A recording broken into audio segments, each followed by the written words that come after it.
Keep these here, too, huh? They'll be all right. Kramer, these balloons aren't going to stay filled till New Year's. Well, those aren't for New Year's. Those are my everyday balloons. Hey, Vinny, listen. I never heard anything like this in my life. Listen to this. This is exciting! Huh? Did I miss anything already? Kramer, get in! Kramer! Where's the crazy man? Hey! Sit down. Come on, it's about to start.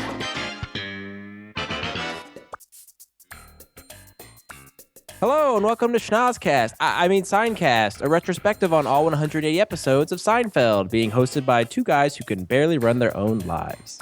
My name is Vinny. My name is Matt. Hello, Bretter. Hello. That was a very clever intro. I liked it. Schnozcast? Yeah. I did not see that coming. I stayed up pretty late trying to come up with that one. Got to bed around 2 a.m. Yeah. Speaking of 2 a.m., we are recording very late tonight, so I don't know what our energy levels are going to be like. We might be a little wacky. We might be a little... flat. That little flat New York thing. Yeah. We were staying up to watch the ball drop, and now we're like, hey, let's record some Seincast. Yeah. Happy New Year, by the way. Happy New Year. Happy New Year to you. I'm leaving that in. 'Tis the season if the stores are any less hooter than they hotter than they are. Yeah, man, this is weird. We had we released an episode during Hanukkah and then one on Christmas. It's a lot of holidays. Yeah, it's killing me. Have you ever been Happy New Year'd in March, by the way? No, thank goodness. Yeah. Although people keep adding an S on Happy New Year and wishing me Happy New Year's. Since when did it become plural? Yeah, it's true. It is Happy New Year. Have a Happy New Year. Yeah, have a Happy New Year. So Happy New Year's. There's New Year's Day, but yeah, I don't like that. You should correct those people when you see them next time. I think I might confront them. Hey, you there, dog man. Wrong episode. Well, Vinny, what episode are we discussing today?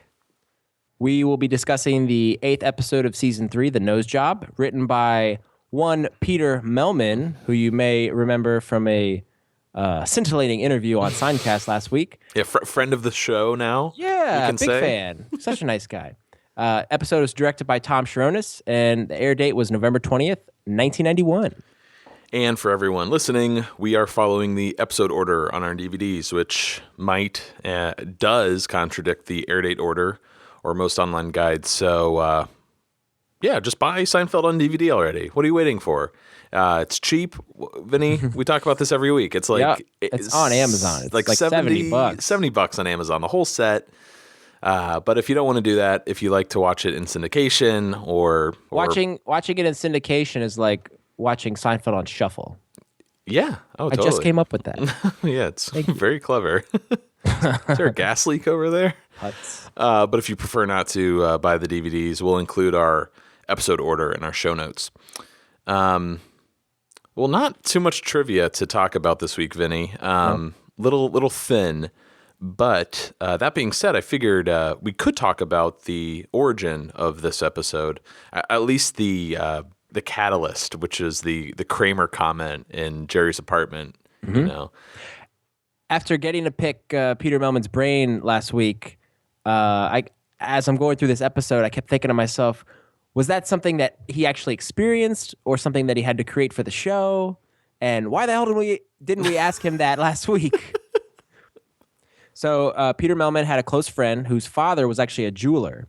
And this guy would just say the most obnoxious things. And he was quite open with his statements. So a customer would come into the store. He would say, "You're so pretty, but you'd look better with a nose job." Something like that. Right. He'd have gall to... And the son would say to his father, he'd say, "Dad, how can you say that to these people coming in the store?" And the dad would respond with, "Oh, they'll thank me." And Peter Melman thought that would just be a perfect character trait for Kramer. When we interviewed Peter Melman last week, we didn't get to talk to him about this episode that much. We covered almost every other episode he wrote. But I am fascinated that this character trait of not big mouth Kramer, but as George puts it in the episode, he just says stuff. Yeah, like there's no filter; it just comes out. Yeah, and we've already done 26 episodes up to this point. I don't think Kramer's really been established as someone who just says whatever's on his mind. We've established he's a weird guy and whatnot, but this becomes such a big characteristic that there's an entire episode about Kramer taking a vow of silence later in season 9, I think. So this is I would say this is one of the most defining characteristics of Kramer. I would agree. Oh, and there's also the episode, the Kiss Hello, right? They want Kramer to come over to say something about Wendy's hair. I had that in my notes. Oh, my bad. And so they were They were going to use it to his advantage and get this woman to change her old-fashioned hairdo. And little did they know that it was actually going to backfire, which is such a testament to the genius of the writers to flip the character trait of Kramer on his head. So that's pretty much it for the inspiration of this episode. I would like to bring up one other thing before we move on. We covered an episode called The Stranded during season 2. Now, that's kind of a weird episode because originally it didn't air during season 2. It aired with season 3 and was considered, quote unquote, a lost episode. It aired, this episode, as you mentioned, Vinny, aired November 20th. The Stranded aired the following week. So what would that be? I guess November 27th or so?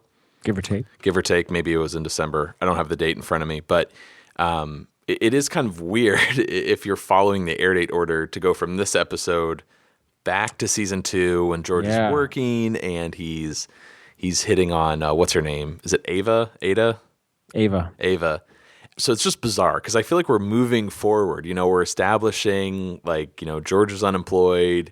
It just feels weird because that if you were to watch The Stranded after this episode, I don't think it really matches the look of the show. It really feels weird. So I would agree. As we mentioned, it was in the middle of winter too, right? Yeah.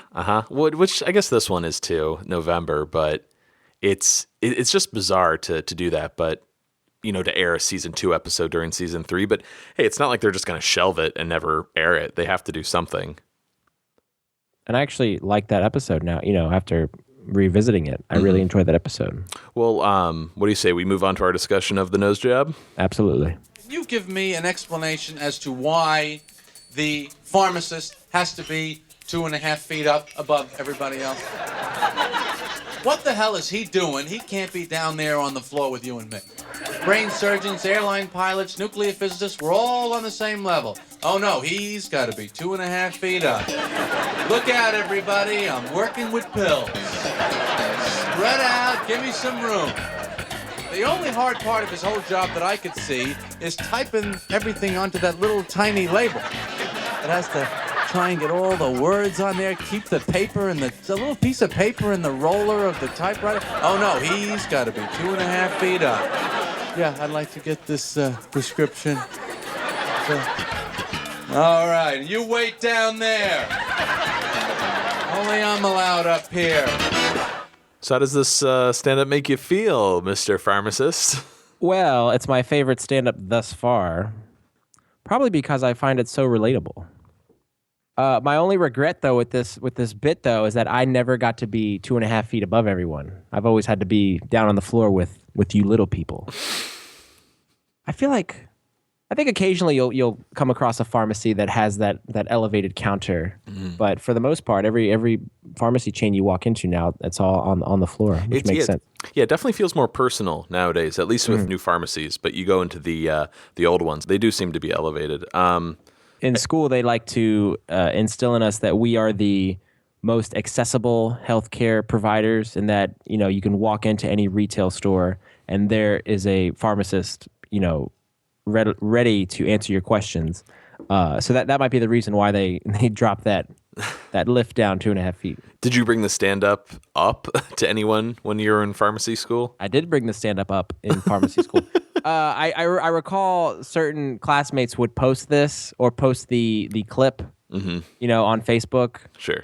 But man, I remember this bit from college when I'm Telling You for the Last Time was out, because this is one of Jerry's polished bits.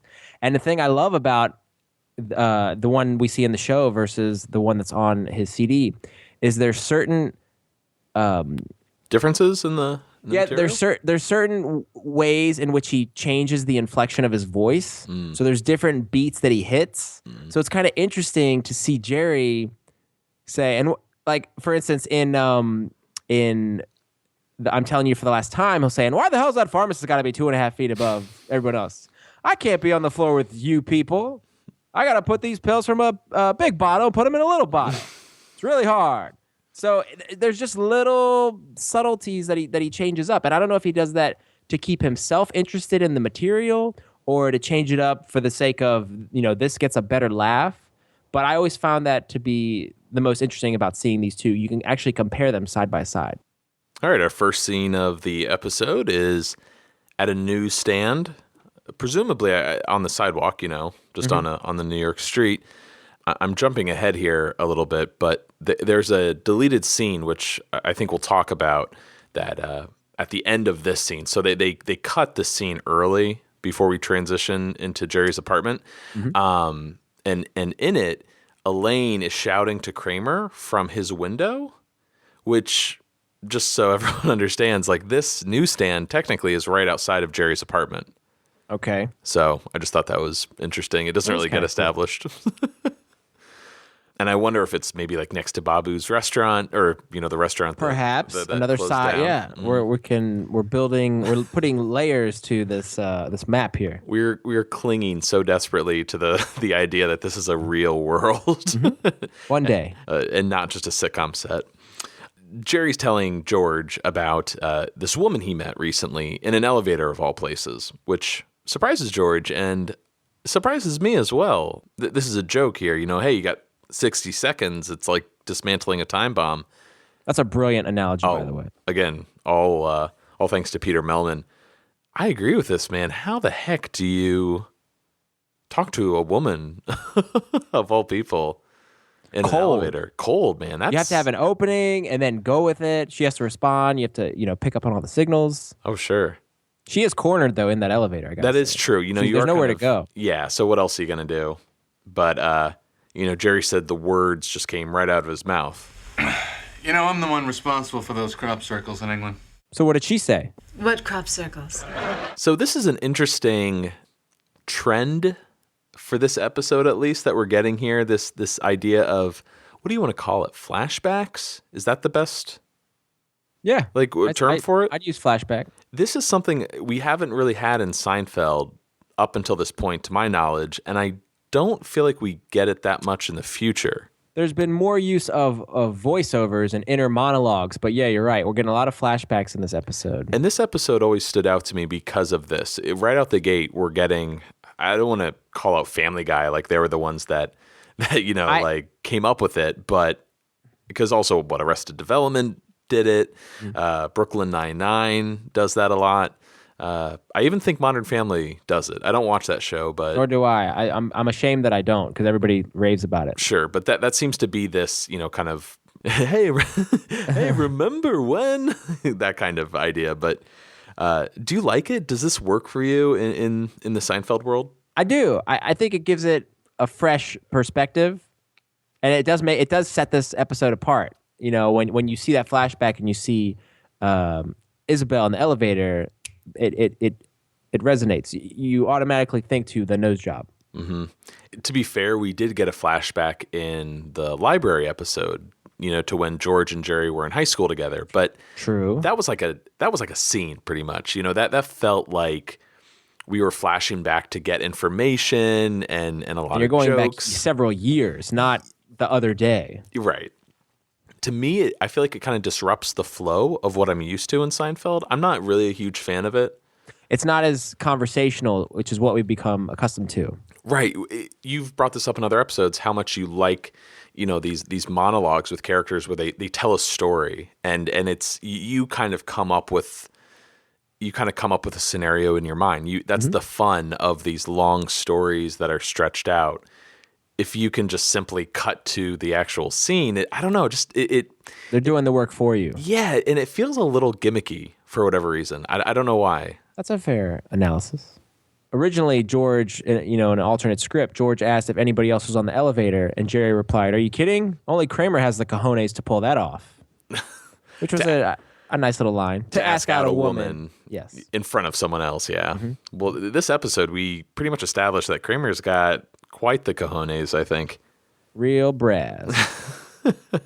Jerry notices that George has something in his teeth, and it turns out to be spinach. And once again, we get another flashback. George, having an interview for, since he's been unemployed since season 2, and there's that big chunk of spinach right in the middle of his teeth while he's smiling. And it looks like from the interviewer's point of view that he is not getting the job because of that piece of food. Yeah, he even makes the little motion with his tongue to pick it out of his teeth himself.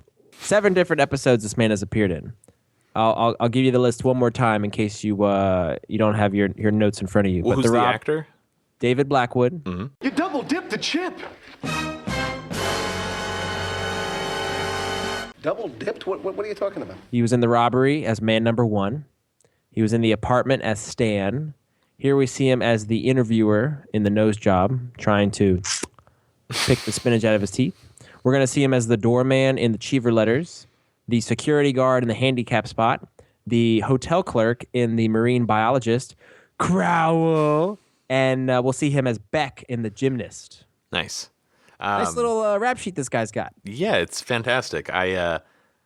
It's weird too because I didn't recognize him from the Robbery and the what's the other one? The Apartment. The Apartment, another Peter Millman episode. But this scene, this scenario, I recall his roles better than I recall the actor's face, if that makes sense. And I got to say, his voice is very distinguishing. What I always think of his voice is when they're talking about Moulin Springs, and he says, "We got to do something about that name." and his voice is you can hear it instantly when he says to George, "We'll let you know." Sure, no, totally. I also got to say, poor Jason Alexander, the stuff they've put his character through in the series thus far, and we haven't even gotten to the bad stuff yet with him, getting walked in. With his mother walking in on him while he was alone at Glamour magazine. But he really is this Jerry put it perfectly in an interview. He's a human pincushion that you can just do stuff to. Yeah. But all these things are happening to him, and it's, poor guy. Well, he hasn't hit rock bottom yet. I would think rock bottom is the opposite. And then you get sort of this, I don't know, the phoenix rises again, kind of.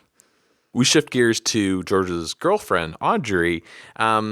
We haven't met her yet, but George, he's careful about talking about Audrey here because he has a bit of an issue with her. What's the matter? No, nothing. What? You won't think I'm a bad person? Too late for that. Just believe me, I would only say this to you and maybe a psychiatrist, maybe. What is it? Well, her nose is a little big. Yeah, she's got a big nose. I mean, big would even be okay. It's a little beyond big. It's a schnoz. Now, I'm aware that my own physical dimensions are perhaps a little short of perfection. A little. So who am I to be thinking about someone's nose? I mean, I should be grateful someone like her even looks at me. I have no job, nothing. But I have to say, I think about the nose. I don't want to think about the nose. I don't ask to think about the nose, but I think about it. I go to bed at night. I tell myself, don't think about the nose. Forget the nose. But I think about it. I look at her. I see the nose. I was curious how George, met her in the first place, but we'll come to find that Audrey is staying with Elaine while her roommate Tina is away for, extended period of time. Yeah. But under what circumstances did George initiate a date with her, or was George set up by Elaine? That was an issue for me this episode. Who is this girl? Like, why is she staying with Elaine? Did Elaine introduce George to Audrey? What's going on here? And I also found it fascinating. This changes the complete dynamic of dating amongst the Seinfeld 4, because 3 of the main characters already know the girl, as opposed to them sitting in Monks and one character is describing, I went on this date with Audrey. This is what I find objectionable about her, versus Jerry knows her, Elaine knows her, and George knows her. You know what I mean? So Yeah. it's kind of like George has to tiptoe in a way about revealing his true feelings, because Elaine, as we're going to come to find out, doesn't think he should be persuading her to change her appearance. Well, that's something else that came up, or at least I put in my notes, is George being like a nice guy here? Because he seems very aware of Audrey's feelings, of how does he talk about the nose? He feels bad even mentioning it. Do you think that's it? It's guilt? Or, I'm sorry, is it just, feeling bad? Or do you think he just doesn't want his friends to get angry at him for being so shallow? I think both. Yeah. As we've talked about before, George does have a sweet side to him, but the neuroses completely overtake that. Like, again, he's a caring guy, but he's also a little bit nutty. Sure. So he's like, I could only tell you and a psychiatrist, So he does care about Audrey's feelings, but at the same time, he's not getting over that nose. And that's going to be his downfall in this episode. Right. Well, Jerry tells George not to be so concerned with looks. And again, we get another flashback here of the woman in the elevator, who we'll talk about later, giving Jerry her phone number. So I don't know if it was the crop circles comment or what happened between that and the number, but he got it. So George hasn't said anything to Audrey yet and never could, which is ironic because if she had a smaller nose, she'd be completely out of his league, which might be true, but that's a really mean thing to say. Yeah. One physical feature, sets her apart. Right. I mean, it's funny. He's so sensitive about, saying anything bad about her nose, but implying that, oh, well, she's obviously so unattractive that she's lowering her standards for someone like me. You're in fact saying the thing that you're trying to be sensitive about. But there is that sweet moment here where George, he says he really likes her, and I believe him. I don't think it's just tricky. I'm trying to figure out George this episode. He's shallow, and he's pushing for someone to, have surgery, cosmetic surgery, which, wasn't entirely Audrey's idea to begin with. He says he really likes her, but do we have any evidence of this? We really don't. There's alternative material or different dialogue that we'll see that makes me think that he does have strong feelings for her. Mm-hmm. Should we probably hold off on saying that? Okay, yeah, let's hold off for now. Before the scene transitions, George is waving to Audrey and Elaine, I guess, off camera to walk up. And this was the deleted scene I mentioned earlier at the top. This deleted scene is weird. You can actually watch it on the DVDs, and maybe I'll play a little bit of audio here just so you can hear how lame it is. All right, shut up. Here they come. How could I not think about it? Look at the size of this thing. Hey, you got pizza. Hi, girls. Girls, I believe we're women. Of course you're women. You're bright, brassy, sassy lassies. Bonnie lassie. And you're lucky laddies. Hey. I gotta get the hell out of this business. So, Audrey, are you going to get an apartment or go back to Maryland? It depends. It depends. Elaine said I could stay with her another month till Tina gets back. Elaine! Kramer! I got to talk to you! I bet you it's about the jacket. What's it about? About the jacket! We're coming up!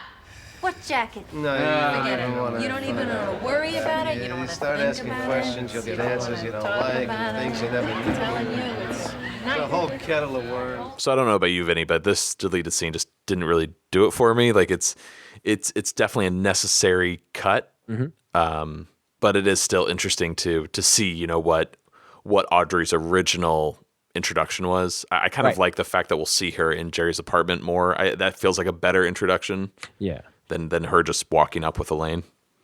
Anyways, the next scene, the gang is all there. They're all eating pizza. Audrey is there too. Kramer's in the middle of explaining to her about the saga of the jacket. So the final installment. Yeah, could you, for any new listeners, Vinny, could you explain the saga? In the first installment was the parking garage. Kramer was walking with George, explaining that this guy left this jacket over at his mother's house. Kramer really likes the jacket. It has this allure of women. It's a nice tan jacket. with a fancy Big lapels, collar, yeah. lapels, some sort of pleats going on in the chest area. It looks like a jacket, half shirt kind of thing. Then in the cafe, Albert Pepper, as we come to find out the guy's name, comes and gets the jacket back. I want that jacket, Kramer. Kramer's jacket is now lost. Now we come to the nose job. Kramer has a shot at getting this jacket back. So Kramer's plan is he wants Elaine here to go to the apartment, Albert Pepper's apartment. Oh, we didn't mention he's been arrested for mail fraud. Mail fraud. He's in prison. Yeah, for 2 years. So Kramer wants Elaine to go to his apartment, tell the landlord that she's his daughter, and that she wants to bring the jacket to Albert in prison. And we get an interesting name here. Elaine asks if Kramer is coming with her, and he says, of course, he's going to be playing her fiancé, Peter von Nostrand, which is, I think, the first time this name is ever mentioned, right? Now, this is Kramer's first alias coming out. Yes. Peter von Nostrand. I can never pronounce it. I want to say von Nazen, but that name gets used again in the pilot, the finale in season 4, when Kramer comes in to read for the role of Kramer. Correct. But I think he goes... No, it's Martin Van Nostrand. Exactly. Yeah. So he keeps the von Nostrand. And here he's a professor, and then in the Slicer, he'll be Dr. a Juilliard-trained doctor, Dr. Van Nostrand. Yeah, so the von Nostrand always comes back. Did you notice in this scene that Julia was about to crack several times when Kramer was delivering his line, or Michael was delivering his lines to her? No, I didn't. She couldn't keep it together, and you see her face, her smile start to crack. And then I also just realized this is the first time that Elaine and Kramer will pretend to be a couple, but it won't be the last because they'll do it a second time when Elaine is trying to get out of seeing her therapist, Dr. Reston, in The Watch. Love that. Dr. Reston, please. Oh, yeah. What is it, Bobo? That's a good point. I didn't even think of that. It seems like anytime Elaine and Kramer are paired together, Elaine is really just frustrated. I think of that when he makes the phone call to Dr. Reston, or when they have to, again, the Slicer episode, when they have to short circuit the outlet. Do it quickly. So I wanted to talk about Audrey now that we've had her character established, but she's played by actress Susan Dial. And if you look at her career throughout the 90s, she wasn't in anything major that we would have recognized. But, in the past couple of years, she's had spots on Desperate Housewives, NCIS, Cold Case, CSI, Heart of Dixie, Murder in the First. So she's, working quite often. No Jake and the Fat Man this week? No Jake and the Fat Man, no. That's too bad. What's the splotch on your hand? Oh, I got stamped at the Reggae Lounge last night. Yeah, I'm going back there tonight. I'm not going to pay another cover charge. Well, you didn't wash all day? Yeah, I washed, just not the hand. You wouldn't believe the women at this club. Ooh, man. It's amazing how many beautiful women live in New York. I actually find it kind of intimidating. Well, you're as pretty as any of them. Just need a nose job.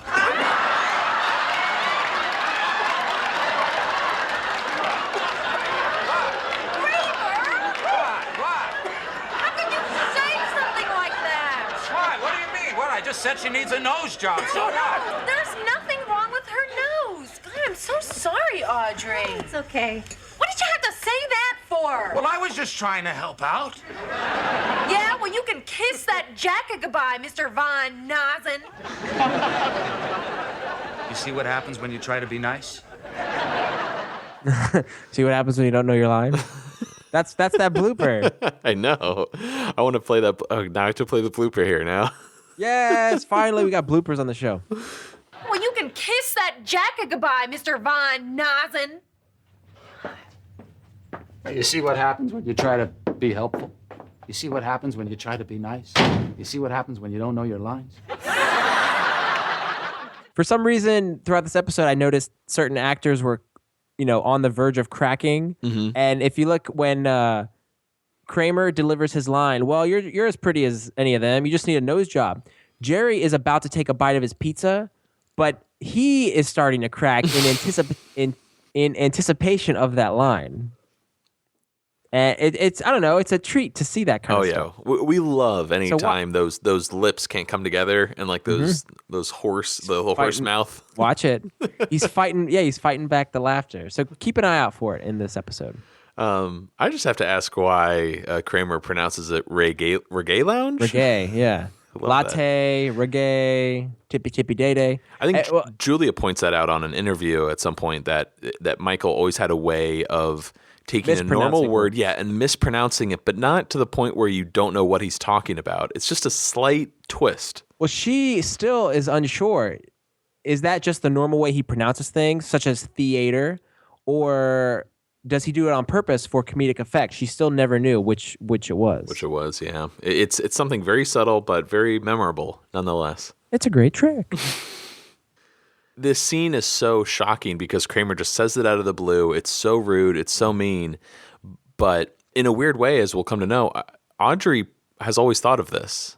You know, she this isn't like something she never considered or she takes offense by. This is something. Knows she has a big nose. Yeah, which is, I mean, hey, that's in a weird way. Only Kramer could say something that just turns out to be maybe the right thing to say. Perhaps. You know, because I mean, and I'm not saying someone should, have surgery to look more attractive. But if she's not happy, she needed someone like Kramer to say something like this because Kramer is the more direct one, whereas George's whole like wishy-washy, if you want to, if you don't want to. Well, I was going to say, dig this. Kramer is, completely candid with her and says, you're just as beautiful as any woman in New York. You just need a nose job. Mm-hmm. Kramer ends up with the girl. He ends up getting the girl. Whereas George is being conniving and tiptoeing around this. And it's not to better her well-being. It's for his own self-indulgence of having a pretty girl on his arm. And he ends the episode having nothing. So he gets his just desserts. You know what I mean? But anyways, we get a little bit of stand-up very early in the episode, I might add. Mid stand-up. And it's a beautiful transition from how the scene ends with Kramer being brutally honest to Jerry saying, but what would the world be like if people said whatever they were thinking all the time whenever it came to them? How long would a blind date last? About 13 seconds, I think. Oh, sorry, your rear end is too big. That's okay, your breath stinks anyway. See you later, no problem. Goodbye. Okay, thank you very much. I really like this routine, though. It's good. Mm-hmm. And maybe it's because, as you mentioned, it comes right off of Kramer's comments, so it really connects well. Apt. Mm-hmm. I do feel like Jerry could have stretched this out a little bit, and maybe he did. Maybe when they edited the episode, they just took a little portion of it. Yeah. But I really like this routine. Next scene is at Elaine's apartment, and we get an ADR, it sounds like, from Audrey explaining, Elaine told me I can stay another month until Tina gets back, which I guess would have been set up in that deleted scene we played earlier. Correct. Which is just such a weird scenario. Going into this episode, I completely forgot that this conversation between the two of them and the later on the nose reveal all happened at Elaine's apartment. Mm-hmm. Like, I forgot that for some reason. It's just such a weird scenario, and I don't get why.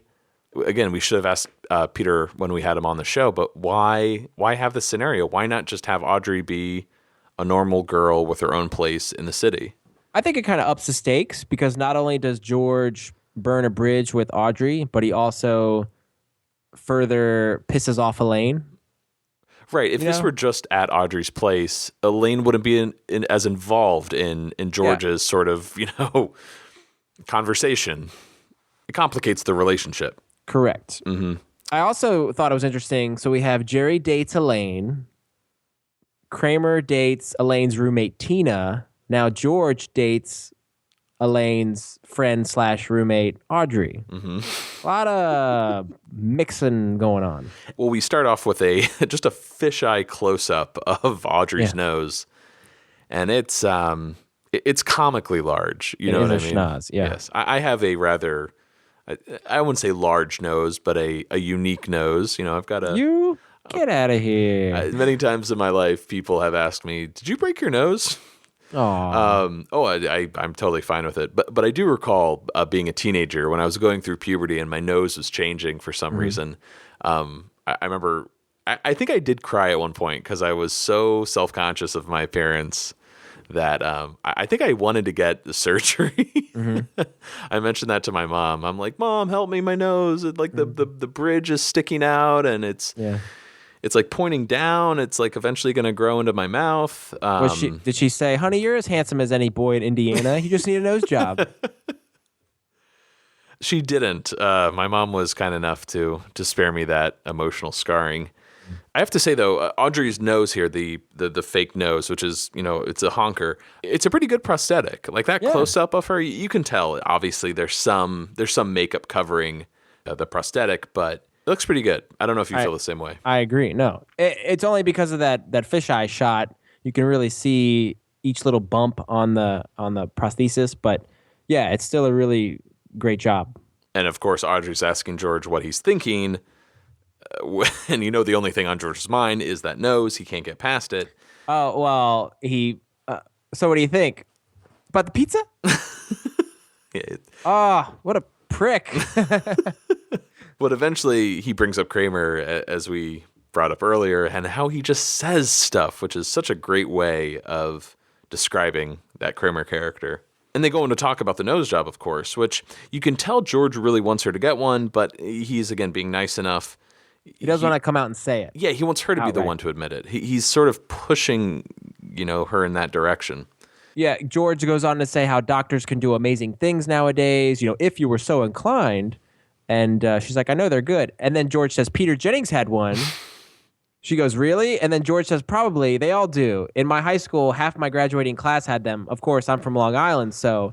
And that gets a big laugh. Yeah. And I don't quite understand the joke. So can you explain that to me? My assumption is this, and here we go. We're turning it. Yeah, hot button podcast Real time here. With Matt. Okay. That's our Kyle Dunnigan impersonation of Fillmore.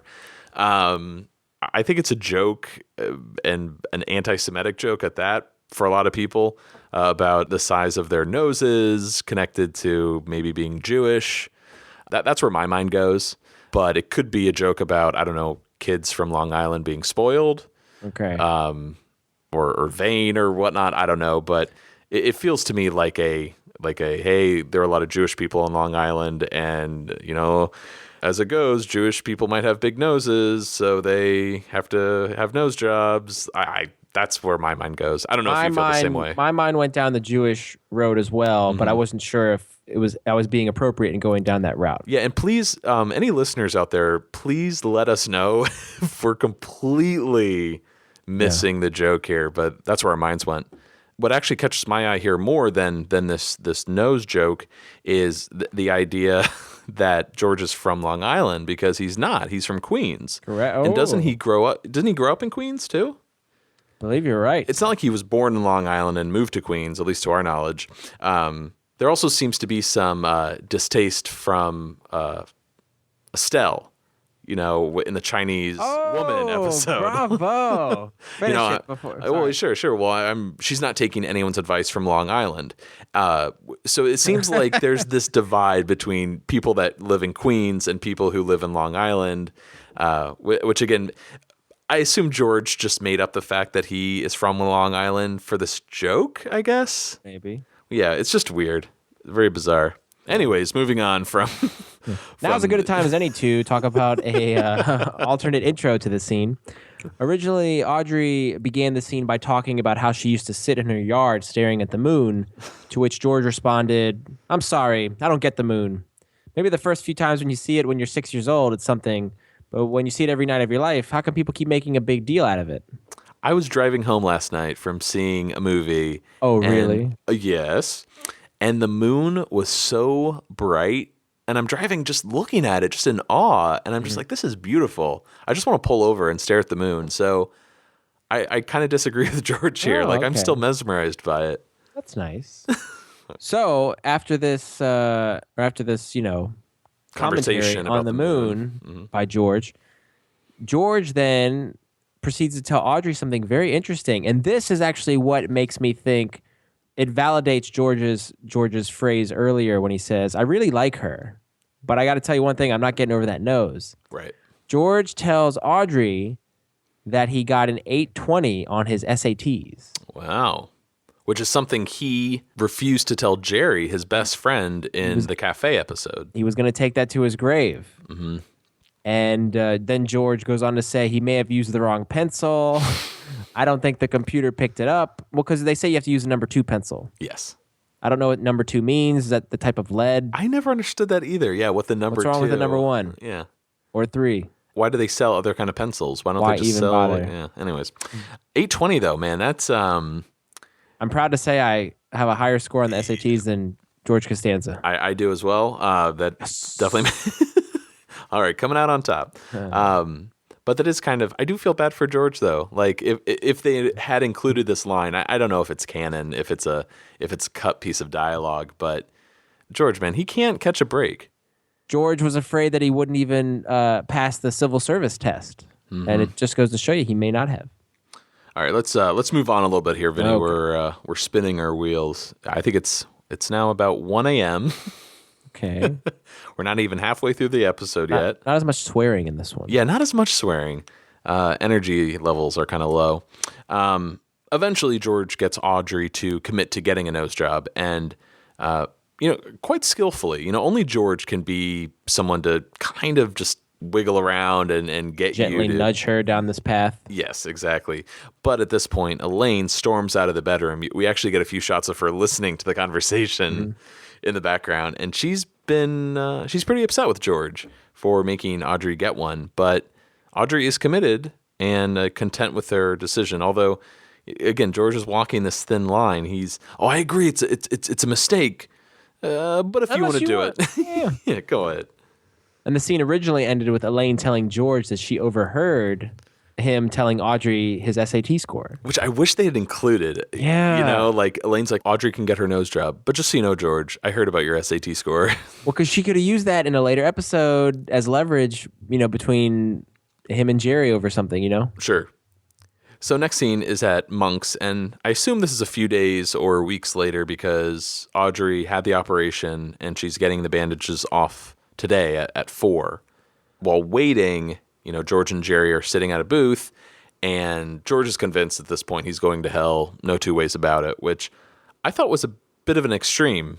It's not like George, I think, did anything that bad. He was just nudging Audrey towards getting a nose job, which she already wanted to get, in a sense. Yeah, but it was his motive behind it. Yeah, just like true. earlier with Kramer being open with just, you're beautiful, you just need a nose job, that's all.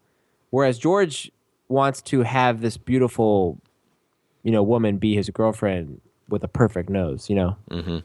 When George says he is going to hell, there's no two ways about it. One of my favorite lines is from Jerry here, where he says, "It might not be hell, but you're going to run into some bad dudes." Love that line. Anyways, George is excited for Audrey's new face, but of course not as excited as Jerry must be for Miss Crop Circles. Please, Isabel, she is the most despicable woman I have ever met in my life. I have never been so repulsed by someone mentally and so attracted to them physically at the same time. It's like my brain is facing my penis in a chess game.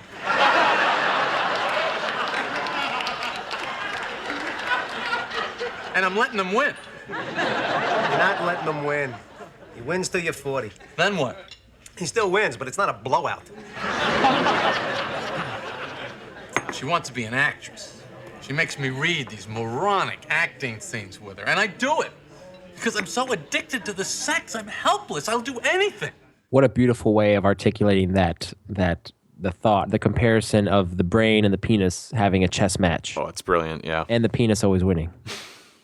We get a flashback here of Jerry giving Kramer Isabel's number. He's like almost like a not a drug addict, but yeah, he's like he can't stop. You can't stop, Kramer. You have to take Isabel's number from me and rip it up. And Doesn't have the Kramer, willpower to throw out her number. Exactly. And what does Kramer do? He rips it up for him while stoically not breaking eye contact with Jerry.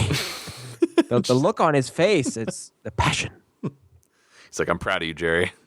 So back to Monk's, Jerry explains to George that he's, quit Isabel cold turkey, but again, that sex, man, he was like an animal, completely uninhibited. It's like going to the bathroom in front of a lot of people and not caring. It's not like that at all. It's not, and well, I'm gonna go off on a tangent here. My apologies. But is that accurate for George to say?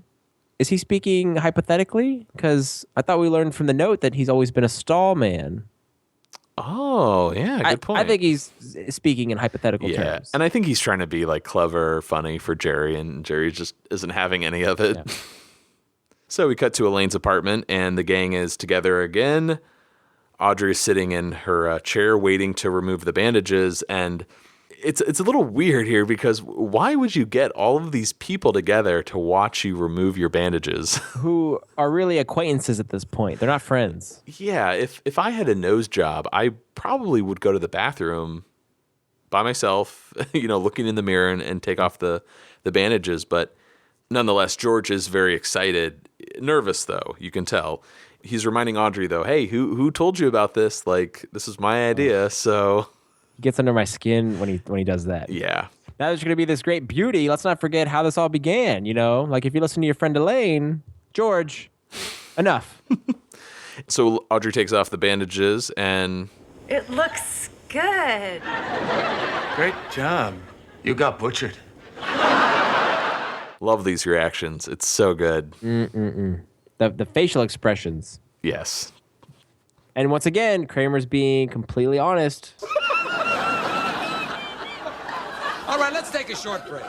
I have to admit I'm still embarrassed about getting a nose job, Tom. I didn't want people at school to know, so I told them I had herpes. You shouldn't be embarrassed, Mr. Garrison. People have cosmetic surgery all the time. Before we start, this computer can help you pick what kind of nose you want. Wow, isn't that amazing, Mr. Hat? It sure is, Mr. Garrison. Now, we could go with something a little smaller, which would make you look like this.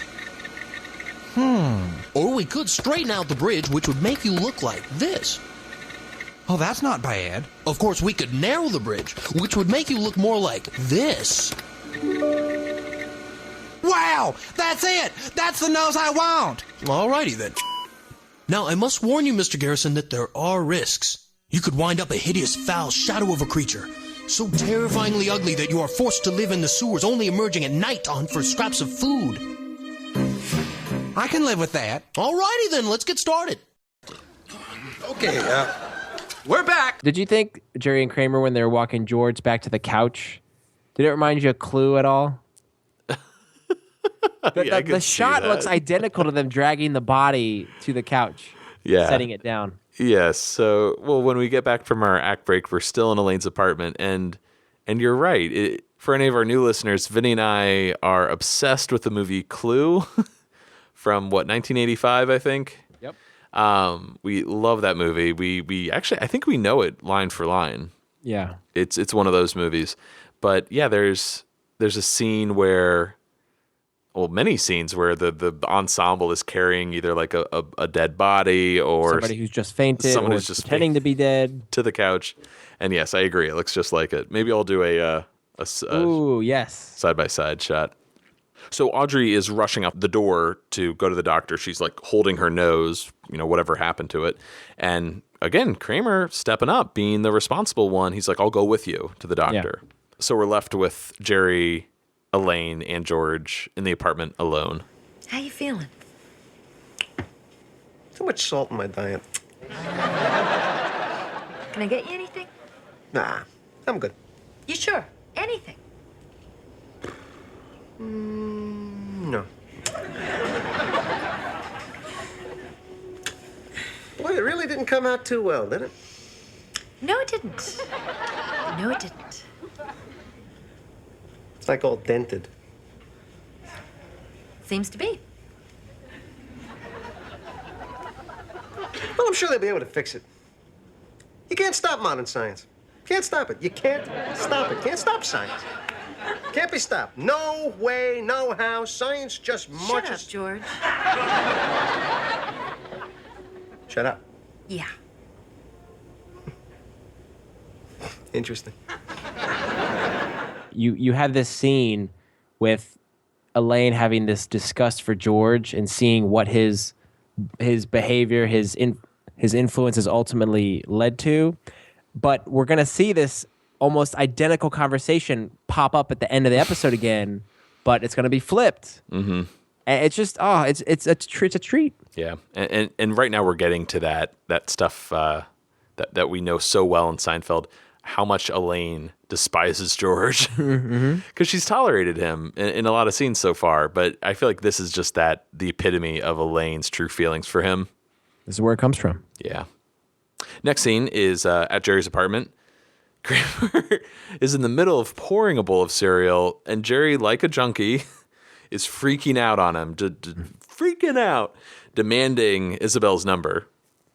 But Kramer threw it out. He doesn't have it anymore. Yeah, but Jerry starts screaming at him and following him around the apartment until Kramer finally, I can't describe this well enough. He just throws the ripped up pieces of paper into the air. It's like confetti raining down on New Year's. Yeah, there you go. Happy New Year.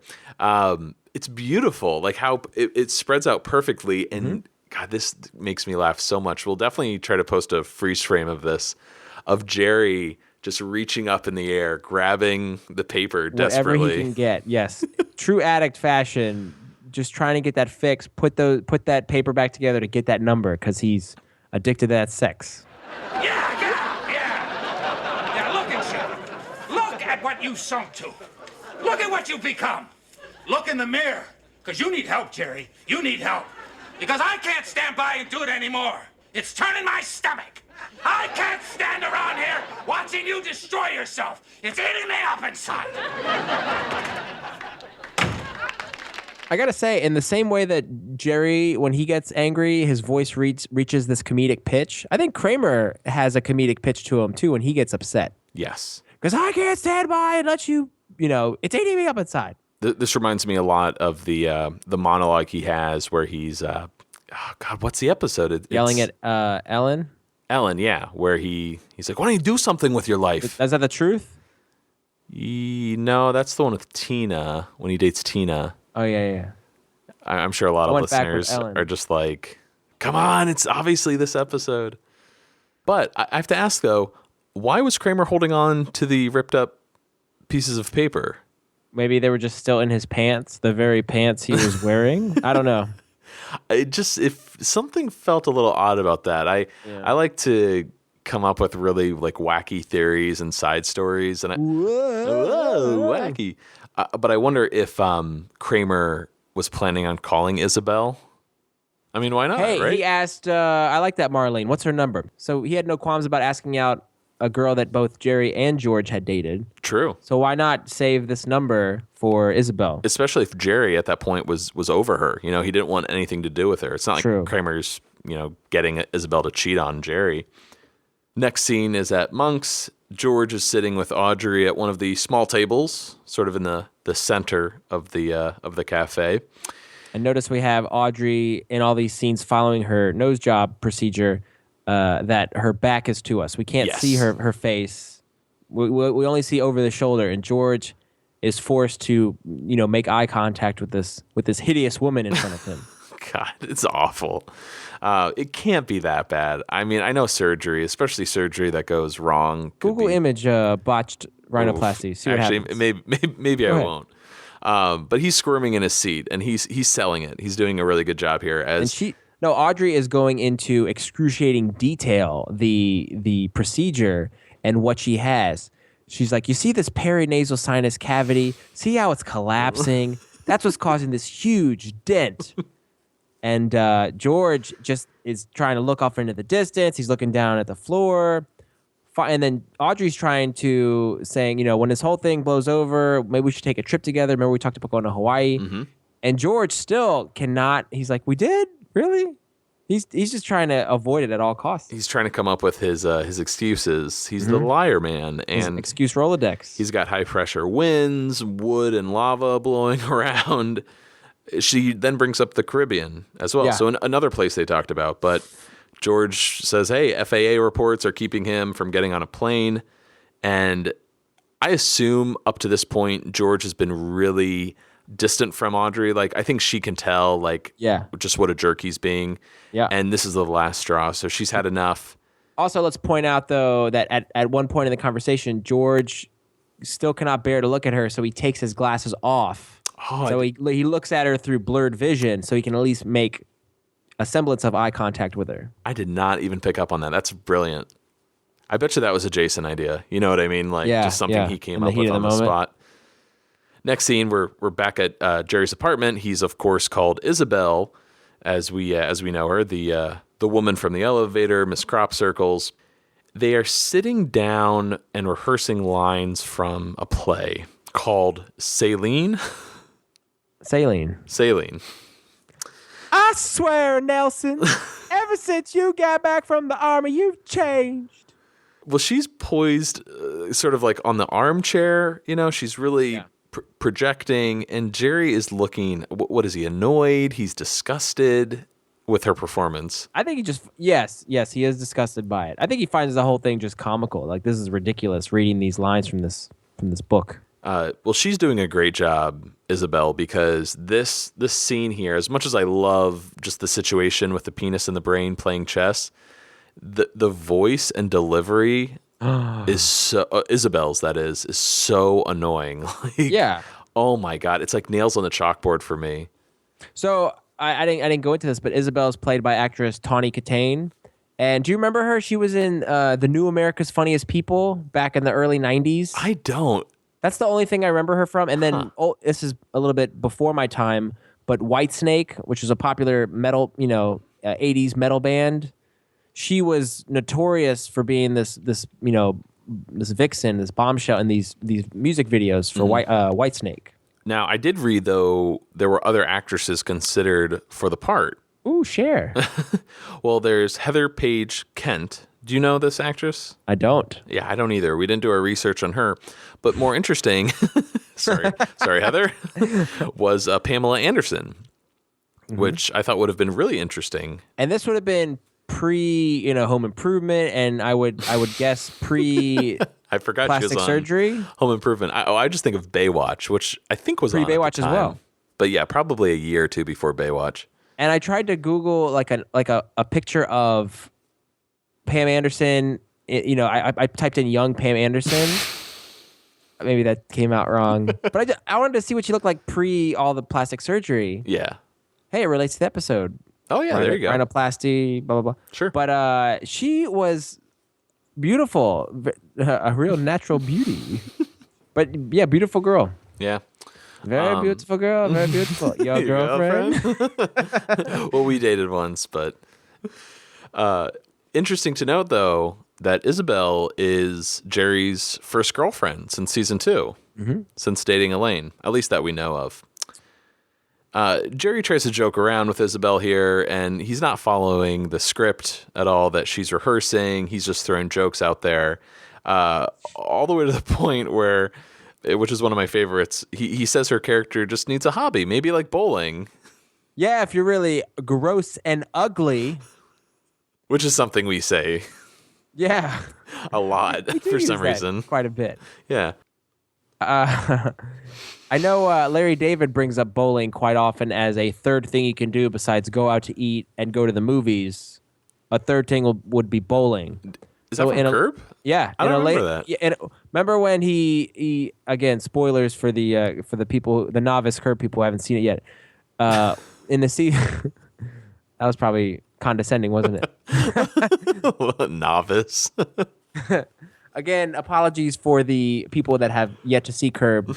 But when Larry is given the opportunity to have sex one time as an anniversary present from his wife, he tries to flirt with women at a bar, and of course he does it very poorly.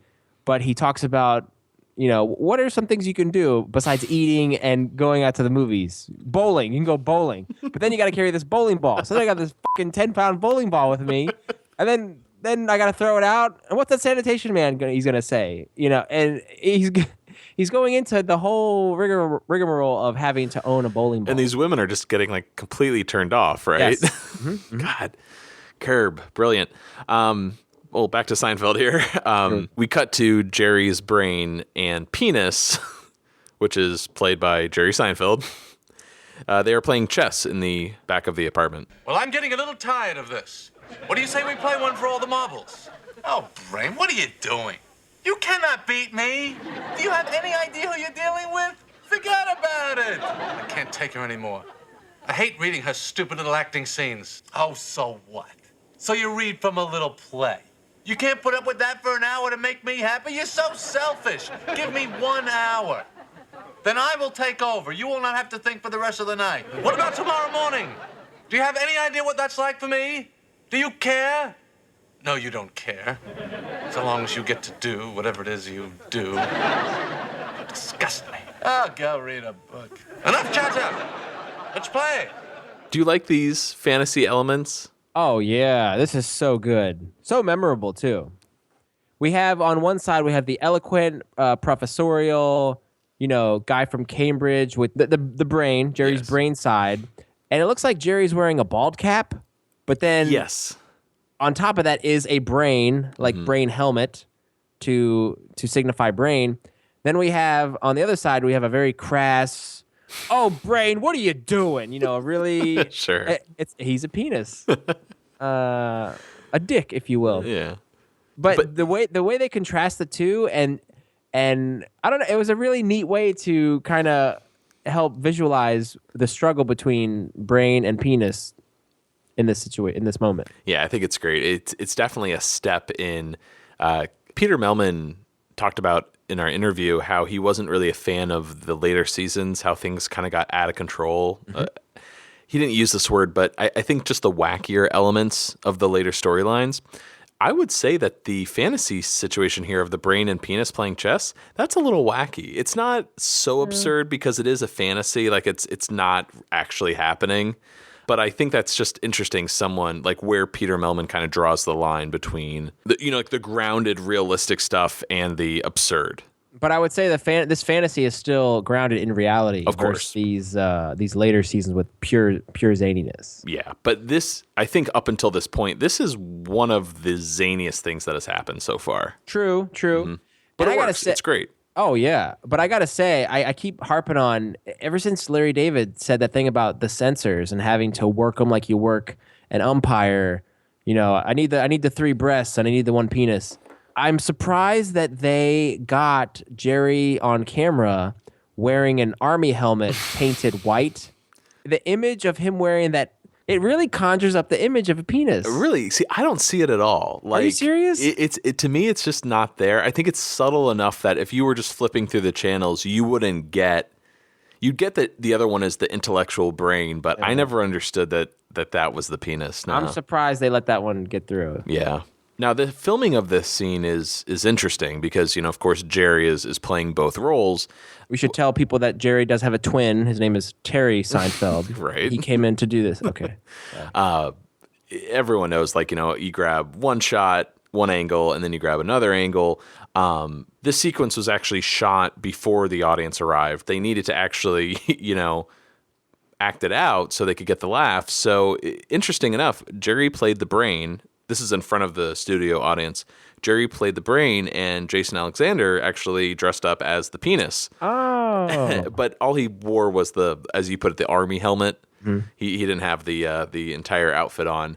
And I actually have a behind the scenes photo of Jason in the outfit, which I'll post to our all of our social media sites, Facebook, Twitter. He could have wore the bodysuit. That's right, bodysuit man. Bodysuit man. Hey, it's bodysuit man. Next scene is at Albert Pepper's apartment. Right off the gate, this hallway looks very similar to the one in The Busboy when George and Kramer, are about to go into Antonio's apartment. But this time it's Elaine and Kramer is in his full Peter von Nostrand outfit. He has the tweed blazer. He's got the filling up the pipe. His hair is parted to the side with mousse. Mm-hmm. Kramer gives Elaine a ring to wear since they're supposed to be engaged. This ring actually belonged to his mother, Babs. Yeah, and this isn't the first time that Kramer has lent a ring to, one of his friends. He previously lent his father's wedding band to George when George was trying to conduct a sociological experiment to see if women were more attracted to men wearing wedding bands versus single men. And that would have been in the apartment. another Peter Melman episode. Hey, it's there Peter you Melman week here on Seinfeld. Well, he did bring up in our interview and a lot of other interviews, like on YouTube and whatnot, that a lot of his episodes dealt with similar themes or like plot points, facial surgery, birth control. Yeah. And also I would say this wedding band thing, this is definitely a parallel. But so this means though that Kramer has given away both of his parents' wedding bands. I assume he got them back, but yeah. I'm actually not crazy with the actress who plays, or at least the direction they went with Babs being Kramer's mother. It didn't really do it for me, but we'll get into that when we talk about that episode. For sure. I'm a fan of her. I just wish they had done more with the character, not just one random episode. If you're clean. I've been clean for 6 years. One other connection between Peter Melman's scripts. Sorry, I have to bring this up. You have a damaged nose in this episode, and Elaine gets the nose ring ripped out in The Betrayal. Hey. Which is a Melman script as well. Last one. Melman and Mendel. Yeah. Mendelman. The landlord arrives, and Elaine introduces herself as Wanda Pepper, Albert's daughter. And I love this name, Wanda Pepper. And for so long, I thought, this is Elaine's first alias that she makes up. This could be an Art Vandelay, Kel Varnson. But I guess Wanda Pepper is a real person. So it's technically not a made-up name. I see what you're saying. She's better as Susie anyway. Yeah, that's true. Does she have any other aliases? She wanted to be Cheryl. Yeah, I don't know if she does. I can't think of an Elaine alias. Uncle Leo's nurse. Paloma. Paloma. Come on. Demeanor. So we have this interesting fellow playing the landlord. His name is Roy Brocksmith. And in the script, he's Earl, the landlord. Mm-hmm. But this actor was known for being in Picket Fences. He was in Bill and Ted's Bogus Journey, which I love. And then he was also in Total Recall and Tango and Cash. Love Total Recall. He has a very memorable scene in that movie. So interesting to note here that the landlord mentions that he's a fan of Von Nostran's book. So I guess that also means that Kramer's alias isn't entirely original. He must have based it off of an actual person in the Seinfeld universe. Well, if we're going to go down that road, then George, by coincidence, also took an alias from a judge. Good point. So you think that Kramer it's a coincidence? Well, I'm sure he had that name Van Nostrand. It stuck, and then it went from professor to doctor. Okay. So he went from the collegiate realm to more of the medical. All right. But do you think, though, he is familiar with the real Von Nostran's book and he borrowed it? I'd say no. No. I think he's just playing off of what Earl the landlord says. Also, was it your contention that Shakespeare was an imposter? My contention. Yes, your contention. Also, Earl could be, or the landlord here, could be completely off his rocker and making up this book that True. A fictional man never wrote. So Albert gave the landlord strict orders not to turn the jacket over to anyone, but he feels he can make an exception for Wanda here. And they head into the apartment, and before we leave the scene, God, Michael does this incredible move where he has the pipe in his mouth and he spins through the door frame, and the pipe just smacks the door frame. It's incredible. Before we actually get into the apartment, there are great bloopers to this scene when Kramer and Elaine are plotting in the hallway when Kramer is giving her the wedding ring to wear. So check out that blooper because Michael, there's something where Michael pulls the ring out of some lint, and Julia just cannot keep it together, and Michael actually gets upset with her because she cannot keep a straight face during a take, so they keep wasting all these takes. You know, the only reason I'm doing this is because you went with Audrey to the hospital. Okay. Okay, I'm sorry. Still rolling? I'm sorry, but it's just that's so funny. Okay, we're rolling. Talk now. Can we do it? I don't know. Okay, here we go. We can do it. She can do it. Watch. Okay, here we go. We're rolling. I know. Mine. I know. Okay. And action. You know, the only reason I'm doing this is because you took Audrey to the hospital. Yeah. Oh, boy. Here, yeah. Oh, see. What? What do we need this for? I'm gonna get a 4x4 and beat you with it. You know how funny that was, pouring out a piece of lint? Of course you see I what know. I'm saying? The magic's here. The magic's here. She was notorious for getting the giggles, and then the later they went into the night, if they filmed, later in the evening or early into the morning, she would just always be laughing. Mm-hmm. So the audio doesn't do the blooper justice. Everyone should check out our show notes. Maybe I'll try to include a video link there for you to see. Next scene is back at Jerry's apartment, and again, Jerry is watching Isabel's horrible rehearsal while Penis Jerry is really having a tough time at the at chess. What's the matter, fella? You look a little tired. Nelson, don't you say? You are a part of me. And I am a part of you. It's killing me.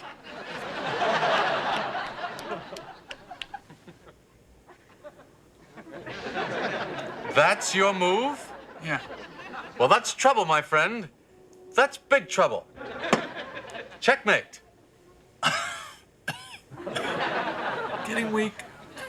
Losing power. You haven't seen the last of me. I'll be back. You're nothing without me. Nothing. Punk. Isabel, I don't think this is working. Isabel looking at Jerry and then looking down at the script to verify. Was that a line? It's so good. I noted that. Now, it's funny. You think it's a line.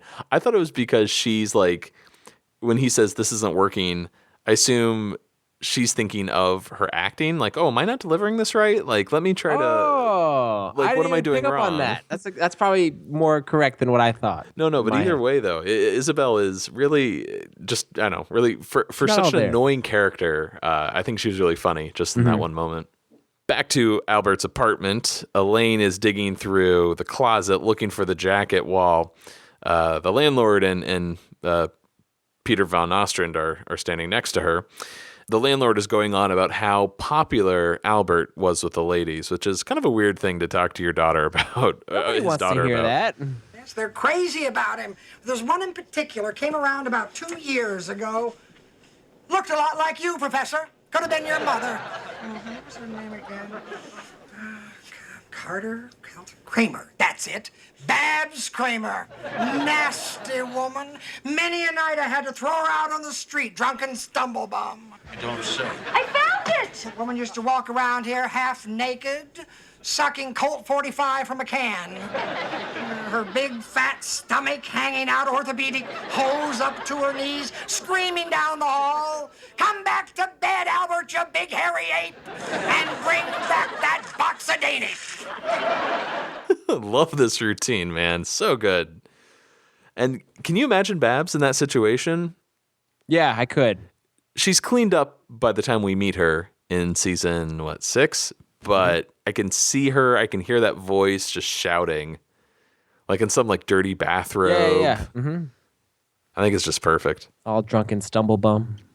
Have you ever had Colt 45 before? I have not. I always remember Lando Calrissian doing the ads for it. Works every time. Billy D.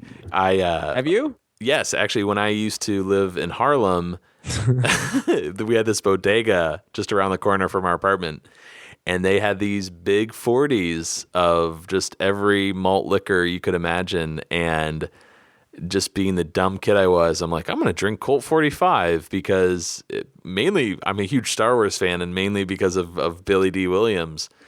And yeah, I would, every time we had a party in our apartment, I would stock up on Colt 45, and I cannot tell you how many 40s of Colt 45 that I drank while living there. Nowadays, I wouldn't even touch the stuff. That stuff is so bad. It's disgusting. But apologies to anyone out there that enjoys the taste of Colt 45. I don't. Gross. Yeah, I couldn't stomach it anymore. Next scene is at Monk's. Wait. What's wrong? Did we get to... Oh, God. No. Hold on. So we already saw Kramer. He's fighting the urge to slug this landlord in the face. He yanks the pipe out of his mouth. Yeah, he's like, right? You don't say. Yeah. Okay. So now I want you to open up your email, please. Oh, okay. I sent you a pic. Yeah, let's see. Bear with me. Now, if you look in the wide frame of this shot where Kramer is about to just open up a can on this landlord, if you look in the lower left corner of the picture, you see Julia losing her mind. She is cracked. You're right. But yeah. if you watch the scene, they kept that in. But you never even notice it because all you see is Kramer about to go ape shit on this landlord. But they have Julia cracking in the take. That's really I had never noticed that until tonight. That's crazy. I'll definitely post this online. That's great, man. Good. I have catch. a feeling though. Thank you. I have a feeling though it's only in widescreen versions though. So if you look at a syndicated version, it's going to be cut. Oh my God, they crop the hell out of the show. They cut off the top and bottom and the sides, I think. So you're really getting a zoomed in version. And now since they want to make it in HD, they're clipping. Yeah, you're right. Yeah. Everything is a miniature version. Hey, they're saving on bandwidth, I guess. Again, next scene is at Monk's. We transition there where the gang, the four, are in their booth, which is where I love to see them. It's wonderful. Oh yeah. I actually like them more, I think, at Monk's in a booth than I like them at Jerry's. I agree. You know, they're just it's perfect. They're recounting the incident. Elaine was shouting at Kramer, you're killing him. And the jig was up. So it worked out, though, in the end, because Kramer shows off the jacket he's wearing, right, with those goofy lapels. And I never noticed this before. You mentioned at the beginning that it's sort of a half jacket, half shirt. Yeah. It is really loose, like it's some kind of polyester. And it doesn't look very thick either. It's more interesting. fashionable. I'd love to find a jacket like this, or if it's a specific kind of jacket out there. If any of our listeners are vintage Into wearers, high fashion, yeah, let us know. So at this point, someone approaches the booth where they're sitting, and she's almost unrecognizable, but it's Audrey. My God, Audrey, you look incredible! I can't believe it. I hate this shot of George where he's like reacting to this. I mean, I think Audrey was beautiful even with the prosthetic on her face, but she is very I don't know, she's got like a different haircut, I think. She's a little more fashionable per 90s standards.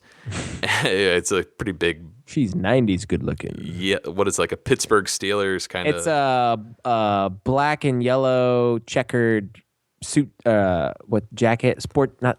Yeah, it's like a sports coat sort of, but with it's long. shoulder pads. Oh yeah, huge shoulder pads.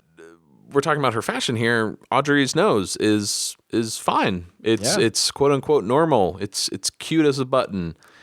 Audrey though gives props to Kramer. You know, it was his doctor that helped her. Oh, was it Baker Saul? Good call. There's this kid from Guatemala with no nose. Turned him into Ricardo Montalban. There you go. It has to be Baker Saul. Of course. Good call. So then Elaine says to Audrey, "So will I see you later tonight?" And Audrey isn't sure because Kramer gets up and he puts his arm around her. Interesting turn. Oh, interesting turn, big time. They both show off their stamped hands from the other night. So they've already been out once. That's true. So this is date number 2. I didn't wash. Neither did I. Yo. We're off to the Reggae Lounge. And it's great as they walk off. Kramer just turns around and he shows off the jacket. Like, hey, come on, it's working. I have to say, it's not like Kramer has, gotten screwed over in previous episodes. I like the fact that he got Audrey in the end because it feels right.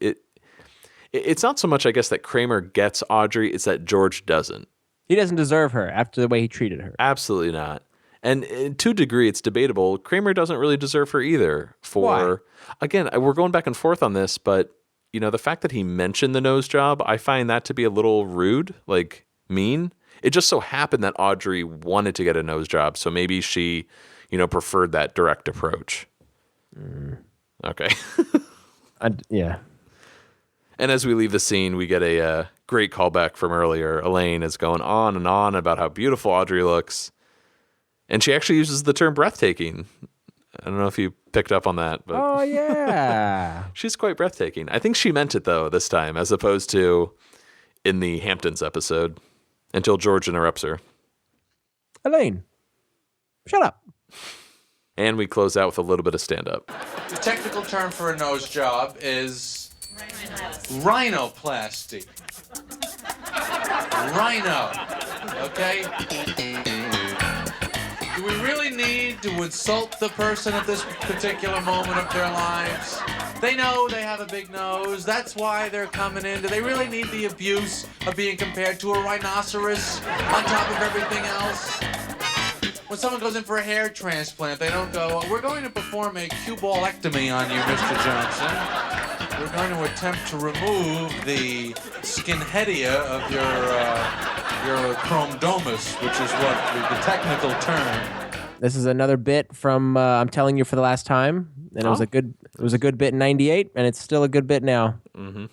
Yeah, this is a really good one. On I'm Telling You for the Last Time, he's like, the person's aware there's a problem. They've made the appointment. Do we really need to be comparing them to a goddamn rhinoceros, for Christ's sakes? Vinny, what do you say we move on to our ratings? Sure, that sounds great. Damn, I must have came off as over anxious. He must have picked up on that. So, what do you think? So going into this episode, I kind of had low expectations. The Nose Job is an episode that kind of doesn't pop up on the radar when you think of all-time classic Seinfeld episodes. Right off the bat, I love the pharmacist stand-up. Granted, it is Jerry's from his special, but anytime there's a pharmacist reference in there, I eat that up. Same thing goes for Curb episodes. The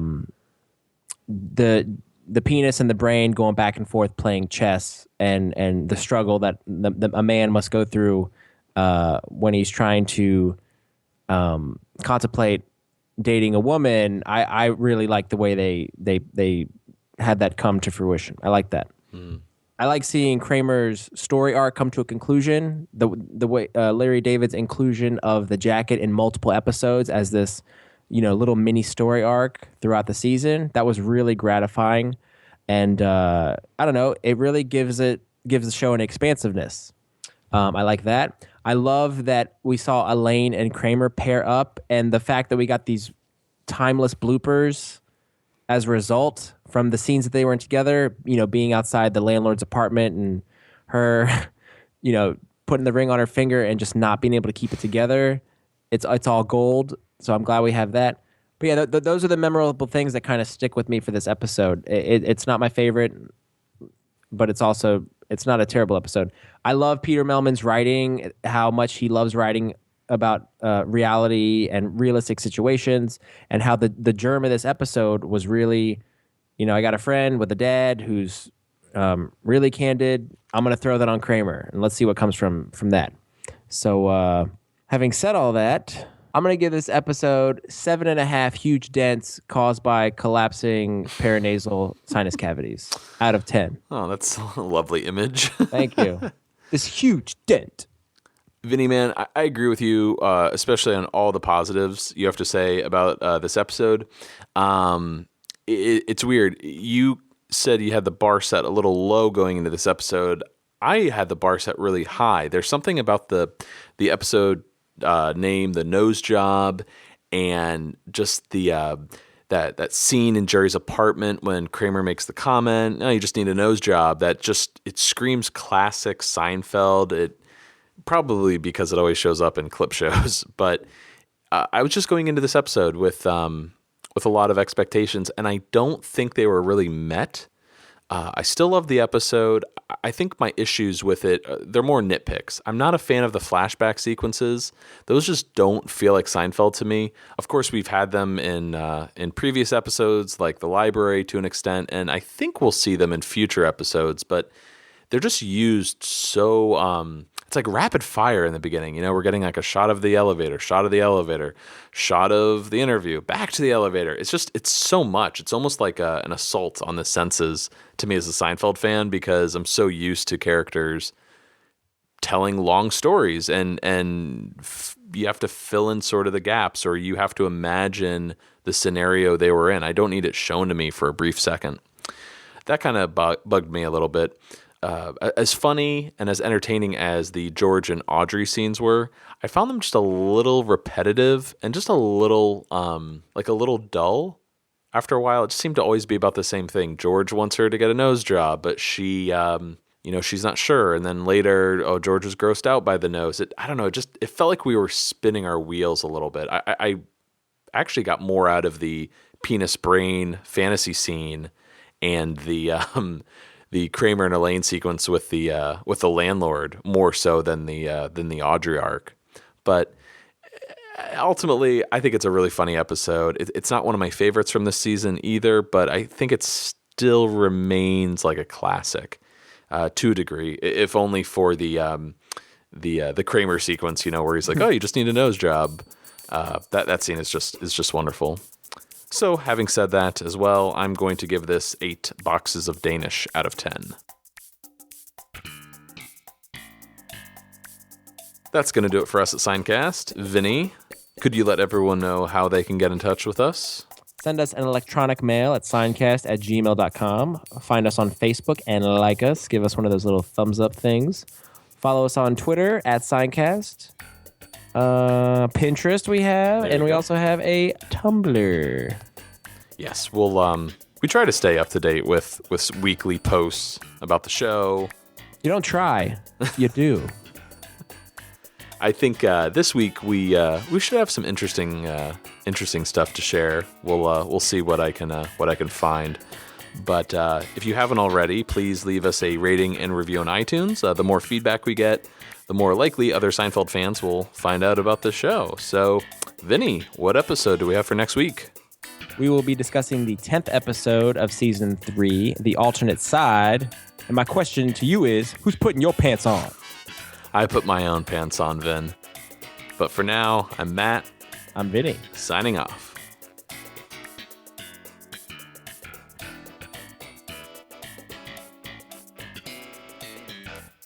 Seincast is not endorsed by Castle Rock Entertainment, Sony Pictures, or NBC, and is intended for entertainment and information purposes only. The official Seinfeld site can be found at sonypictures.com/TV/Seinfeld. Seinfeld, the Seinfeld logo, and all names, pictures, and audio of Seinfeld characters are registered trademarks and/or copyrights of Castle Rock Entertainment or their respective trademark and copyright holders.